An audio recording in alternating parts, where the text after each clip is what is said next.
In the curvature class, we're going to learn a lot of different ways to bend wood to our will.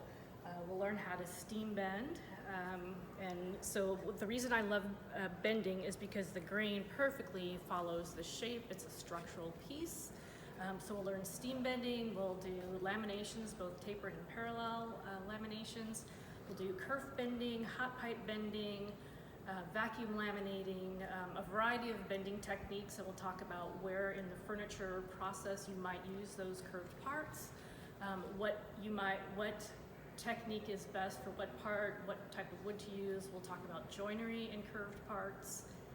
Probably what students need to know really is how to mill lumber safely. So not a lot of experience is needed, but feeling comfortable around woodworking tools would be helpful. This is mostly a technique-driven class, but I'm hoping by Friday, students will have thought of a furniture component or a technique they want to explore, and we will try to work through some of the jigs that they might need and talk through some of the bending techniques that they could use to create that component or part of a furniture project.